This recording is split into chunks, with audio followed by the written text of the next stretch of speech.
Okay, sorry about that. Lost connection here. Looks like should have voted for getting an proper NBN through in the first place. But yeah, it's all right. So we're back. Just see if I can transfer people across back into the live feed. Oh, good. People are coming back. Excellent. Okay. So where was I? Yes, thank you, Sarah. All right, so you're getting our name out there, getting our policies out there. Trying to remember where I was going with that thought. So we've had some discussion within the Pirate Party about what we can be doing about that. Sarah, who was our candidate in New South Wales and has already pledged to run again in 2022, and I fully support that, has come up with some ideas in regards to what we can be doing to get ourselves out there a bit more in regards to letting people know about what our policies are, and not just that we're a protest party or a joke party, and that we actually have fully researched and costed policies. So I'll be supporting those endeavours, particularly in trying to get some pirate parties back up in universities in Queensland. Now, in regards to what we're doing next, while some of us are looking at federal election 2022 in Queensland, we need to be looking at the state government elections, which are coming up, but also the local council elections. Now, one thing that I've actually been approached about personally in the aftermath of this election is what can we do in regards to climate action in spite of the federal government? And the simple answer is communities.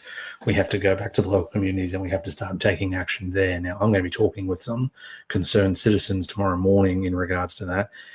Now, that unfortunately is a private discussion, but I will let people know what comes out of that. And during the campaign proper, I was approached by several people within my local area, which is the Redland City Council, about standing in the local council elections. Now, that's something we've discussed in the past at the national council level, contesting those elections. I'm not sure if I want to contest that kind of election for the simple fact that my local councillor is an excellent councillor, and I think it would be a loss to my local community if he were to step down or be replaced in an election. Now, if he steps down, if I find out that he's going to retire, then I will seriously be considering it. But that's a conversation I'm going to have with him, and see where we go from there. Now, in regards to local communities, particularly in southeast Queensland, but elsewhere as well, I've been looking at the Extinction Rebellion, which Miles is involved with, and they've got some events coming up. I'm hoping that they're going to have a meeting post-election to discuss what has happened in regards to the fallout of this election, because as we said, this was supposed to be the climate change election, and that just hasn't happened. People have voted for security, for financial security, and for employment security. And while we have policies that we ran with in regards to our job guarantee and in regards to the universal basic income, the environment was where we were pushing it most.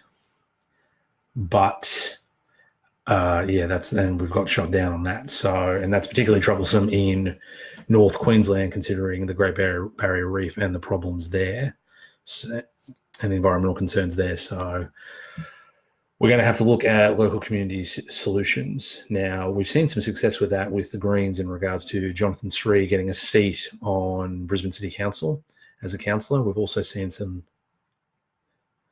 success in regards to having, I cannot remember the Queensland Greens representative in the state government, but there's been some success there in regards to local innovation for taking climate action. So local and state, at least for Queensland, is where we're going to have to be looking. We're also going to have to be looking at how we're getting our message out there, because as someone stated in the video before it crashed out on me, I believe it was Miles, that the Adani protesters were not welcomed. Now, there's been conflicting information in regards to how the Adani protesters actually govern themselves. And I can say with an inside track that there were some protesters who did not govern themselves well, and there were some arrests and there were some problems. But what the main issue was that the Stop Adani protesters were hurting workers, and they are the people they need to get on side. If a Stop Adani protester was chaining themselves to a railway track, a mine's site went into lockdown. That lockdown lasts for 12 hours. The workers aren't allowed to leave for that 12-hour period. They can't go home to their families, and they don't get paid for that 12 hours. And suddenly you're going to have a bunch of workers who aren't getting paid, who can't be with their families, who are going to be pretty shirty at the protesters for ruining their day. So we need to re-examine how we're getting that message out there. I'm all for direct action. I'm all for protesting, all for non-violent protest in particular. And we have to keep our hands clean as much as possible, but we've got to get the message right if we're getting it out there. Michael Berkman is the Greens Queensland State Government representative I'm thinking of. Now, he's the MP for Maywar, which is around Mount Cootha, so that's fairly close to Brisbane. So, but having at least one environmentally conscious member in state and local government we've definitely seen some benefits. I'm just looking through some of these questions here. And someone said, why doesn't Labor form a coalition with minor parties? This is something we tried to do, and this is something also the Reason Party pushed in their direction with us to form an umbrella of parties in regards to this coming election. We got no success with it. Reason got no success with it, both for different reasons. But given the outcome of this election, if we start trying to build this again now with the different various parties, different various minor left-leaning parties or centralist parties, where there's policy parity, or at least some areas we can agree to disagree on that aren't too bad, then we're going to have to try again to get everyone under that umbrella, push the agenda forward, because that way we can share airtime, we can pull resources. One thing we're definitely going to have to do over the next 3 years, probably before the next 12 months are out, is fundraising. We're going to have to try and get a war chest back up. We need money to ensure that we can get candidates in Senate seats and in local, state, and federal and lower house seats. If we want to, we have some excellent options for candidates already in that regard. We also have to look at advertising budgets. We have to look at getting money so we can get our call flutes out there, we can get our flyers out there, we can try to look at radio purchases, we can look at video production for bombarding with YouTube ads, which definitely was annoying. So there's definitely a balance in regards to how many ads you can get. But considering I was seeing ads for independent senators in Queensland on YouTube at times, then it's something we definitely have to be looking at. But it's not all doom and gloom in regards to, there were some positives that came out of this election. The first major positive, which I talked about on Sunday morning, just on my page, was Tony Abbott lost the seat of Warringah to Zali Steggall, the independent, and that is great news. Tony Abbott was patient zero for poor politics over the last 10, 15 years in Australia. So with him being gone, we're going to see a lot of bad blood, bad rhetoric out of Australian federal parliament, and that is a good thing. Sadly, we'll probably see him on Sky News with his own show, or maybe double hosting with Peter Credlin for the next 2 months. But, well, I don't subscribe to Sky News, and hopefully none of you do either. So that's one less thing we have to worry about.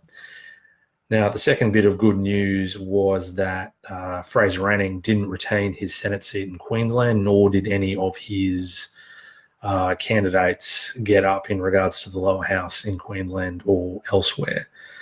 Now, this is good news. Fraser Anning was prepared to collaborate with neo-Nazis and white supremacists in Australia to get votes. And the fact that he has been soundly defeated in that regard gives me, well, a sense of hope again in Australia. That means we are not going to have any truck with white supremacist doctrine or neo-Nazi doctrine in this country. And that is a good thing. Now, the third bit of good news is that Clive Palmer's party, United Australia Party, didn't get any seats anywhere either. And what's more, he hasn't made the magical 4% of the vote at this time. Currently, on the data in front of me, at least in Queensland, he's sitting on 3.4%. That means he's not going to get any of the money back that he spent on this campaign. Now, the numbers that I've seen floating around have all been different. I originally heard $40 million, then I heard $80 million. It seems to have settled on $60 million was the amount of money he spent on campaign advertising in Australia. Now, at first he was saying that he was hoping to form government because he'd get someone in a majority of seats. Now he's saying that he was basically just trying to block Labor from getting in. I don't know what the truth is. Either way, Anthony Green with the ABC estimated that he spent about $1,500 per vote in regards to the amount of money he spent in this campaign. And even if he got the 4%, he'd only be getting $2.75 per vote back. So he's running at a major loss on this. And I'm not upset about that. It means that he has been seen 40 years, particularly in Queensland, and he's not going to get in. So hopefully this will be the end of Clive Palmer's political machinations in Australia, and we're going to have to definitely review the finance laws for advertising in election campaigns. I'm just seeing what else I can discuss, or how interviews and candidate forums received. Interviews, as far as I know, were very well received. I didn't actually do any formal interviews. I know Miles did a couple, and I know they went quite well. The candidate forums that I participated in were very helpful to us, and I think both in making new alliances and also reaffirming old alliances. Now, we have a very good relationship with the Falun Dafa community on the Gold Coast, and that's been reaffirmed, and they have already pledged to assist the Pirate Party in the upcoming state elections and also in the next federal election should we be wishing to contest it. So that is reassuring. In regards to the community forums, I only participated in community forums in my local community, which is the seat of Bowman. Now, those went very well. We got very good feedback from that, and that's where the statements of I should consider running for local government at the next local government election came from. That got the message out there. The Battle for Bowman, which was the actual Q&A style debate, town hall debate, that was held by a political agitator, which you can find on Facebook. I'll put a link once this video is published to that. That forum went very well, and that got us some press in the Murdoch newspapers, surprisingly. But again, we were the only one. I was the only one who got a quote out of that, so that went rather well. Would have been nice if we could have gotten some airtime on the ABC or SBS or some of the other independent press, particularly the tech press. My applications to lease sales online to be interviewed in lieu of Clive Palmer didn't go down, unfortunately, but try again next time.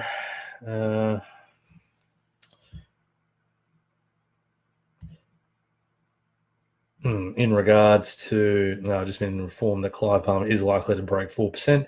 But even so, as I said, he'll get $2.74 per vote back, which is well below the estimated $1,500 he spent per vote, roughly. So we're interested to see what happens with that, with his business interests, where the money came from, who he's going to have to pay back, that sort of thing. So we'll see what happens. Now, what else can we discuss? And a question here, a lot of Indigenous Australians felt that Labor was their last hope. What can the Pirate Party do in the next 3 years to help them? Basically, what we've been trying to do without much success for the past 3 years, which is make a connection with the Indigenous communities in Queensland and in other states and get them on board in regards to what we can be doing for them in regards to policy. Now, I've been trying to do this with very little success over the last few years, mostly because why would they talk to us? We're a minor party, we're a tech-focused party. What can we offer them that they've already been offered before and disappointed in the past? Now, that's a bit of a downer, but again, I'm not going to give up on that. I'm going to keep trying. I have some new contacts within the Indigenous community in Australia that I'm looking to get in touch with again, contact with, and hopefully we can start seeing some inroads in this area, start seeing some actual policy development in this area. Speaking of policy development, National Pirate Congress is coming up in July in Adelaide. Now, I will most likely be attending that online at the moment. If the opportunity arises, I will fly down to Adelaide and attend personally, but I have a baby on the way, so I think it would be rude to leave my wife with a newborn in the first month of that newborn's life, and also newborn Bub will unfortunately be too young to travel. So, but basically, I'll be attending online. Now, yes, Indigenous policy is certainly something we need to look at strongly. That is something I'll be wanting to refer to the Policy Development Committee. I'll be taking a position again on the Policy Development Committee if they'll have me, because I have had some success there. I think I've had some success there in the past with my input and other people's input. Other policies we need to be looking at is we need to look at our free speech policy again. The 18C issue raised its head, and that I think cost us some discussion, because everyone who contacted me when The Guardian published that piece in regards to our main policy thrust was we want to repeal 18C, meant a lot of people were reconsidering voting for us or throwing preferences our way, and we had to clarify what our position on that is. So we really need to clarify our position on that in regards to the policy as written and move on from there. Now, am I interested in reviewing the policy requests we received from the election? Absolutely. We need to be looking at all that stuff. Now, the main downside with how our policy works is it's usually unreviewable at Congress. And there's only so much we can take on per year, basically. So Indigenous policy is certainly one thing. Reviewing our free speech policy is definitely another thing. But also the main takeaway Miles and I took from when we were going to various rallies and speaking engagements in Queensland were that our environmental policy needs updating quite severely. The policy is good, but I think the last time we looked at it was 3 years ago. There has been certainly some inroads in regards to technological advancements for renewables. And that's something we need to get on top of. So yeah, I've just been advised that Congress is in 60 days, which means policy proposals need to be in before then, which means we're all going to be very busy. Now, also in regards to what we can be doing in spite of a government not having much interest in environmental policy, a statement came out or a news story came out, I think, from Annabelle Crabb on the ABC coverage of the policy, or ABC coverage of the election, in regards to how different government departments handle incoming government. Now, there's the Red Book and the Blue Book. Red obviously for Labor, blue for Liberal. Now, the Red Book apparently Red Book's for the different government departments in regards to how they're going to implement Labor policies is very thick. The Liberal books are not. The Blue books are apparently very thin and anemic, so they are going to be scrambling for policy positions for various departments. So one thing that that people can consider doing is petitioning your local member, particularly ones have a cabinet position, or just sending in to whoever ends up as the minister, sending in written letters. Emails get ignored still. Written letters, petitions is a good way. We can present those petitions, preferably like online is easier, but if we can get written petitions to these ministers, that may cause them to start taking policy positions and start reconsidering. So the Liberal government can start reconsidering their policy positions on certain areas. What else have we got here? As Anne North here has talked about Indigenous mining jobs converting to environmental tourism jobs with unions.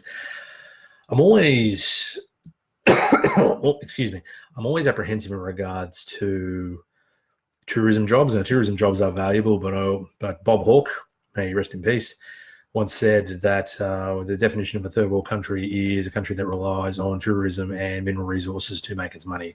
We need to be looking beyond those. those two industries in regards to jobs in this country. We were looking at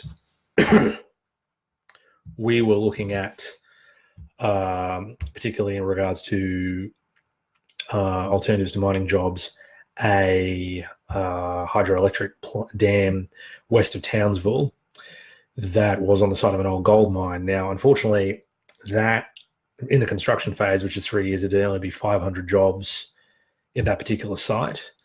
And after the site is completed, which is a hydroelectric plant, a wind farm, and a solar farm, there'd only be 20 permanent positions on site. So that's not enough, and you need more plants like that to get those jobs on the ground. Now, in regards to manufacturing, which is something this country needs to be doing more of, there's a Professor Talbot over at QUT here in Brisbane who is looking at innovations in lithium batteries. That he's got a grant of about 38 million in regards to producing those. So there would be mining jobs from that. Australia is fortunate enough to have one of the largest lithium deposits in the world out in Western Australia. So there'd be mining jobs from that. There would also be the manufacturing jobs that comes from that. So there are options in regards to non-mining jobs for North and Western Queensland. We just got to get the word out. And it was a bit hard when someone like George Christensen, someone who absolutely should not have gotten his seat back, is able to just stand up in pubs in Mackay and basically say, I support Adani, and he gets back in. So getting the message out is going to be crucial in regards to those areas, and focusing what those messages are. I think we're going to have to pick a certain area of policy every 6 months or so, just focus on that for that 6 months, move on to the next focus, and then target what works and what doesn't during the next election. So I'm still having connection issues, unfortunately, it seems. Well, yep. The NBN isn't going to be improved anytime soon, it seems, but we'll see how we go. Now, what else can we talk about? I think that pretty much covers everything. As Sarah's just pointed out, she was talking, she met up with a battery creator, so wants to join the party, and discuss that with us, so that's good. Our membership bill is also up, which is good, so people have been seeing that we're out there and have decided to sign up with the Pirate Party, which is always good, because we need more members, we need more candidates in regards to the next election now, or next elections. I've always maintained that I'm not the best choice for a Senate candidate. Parliament doesn't need any more middle-class, white male lawyers in there. I only put my hand up because politics is determined by who turned up, and no one else was willing to turn up, so I did. I'm hoping over the next 3 years I can find a better choice for a lead candidate for Queensland.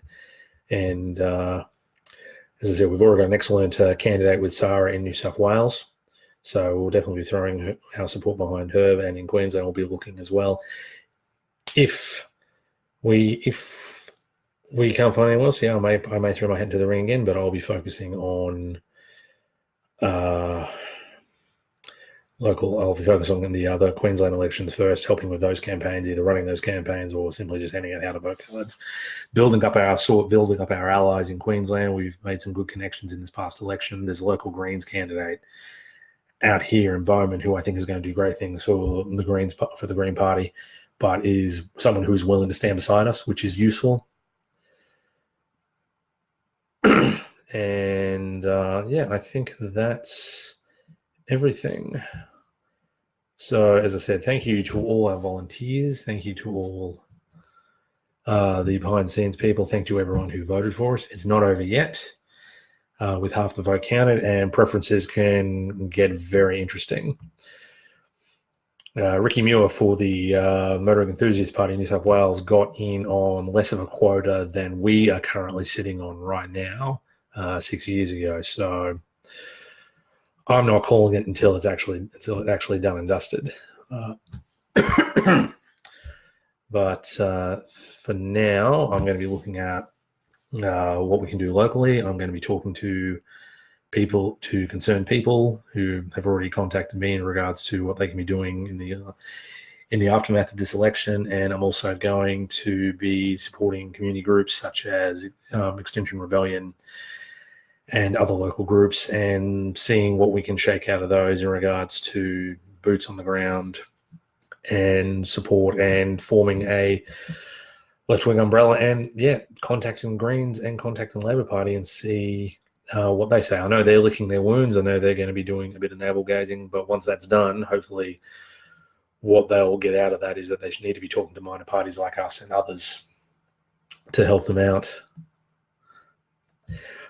All right, I think that's all for now. Thank you everyone who attended. You can reach me on my Facebook page, at the Pirate Party main page. Also, my contact details are still public. So you've got my email address, you've got my mobile phone number. Always happy to talk, always happy to come out and talk to people if they can't make it to me. Thank you very much for your time. Have a good night, everyone.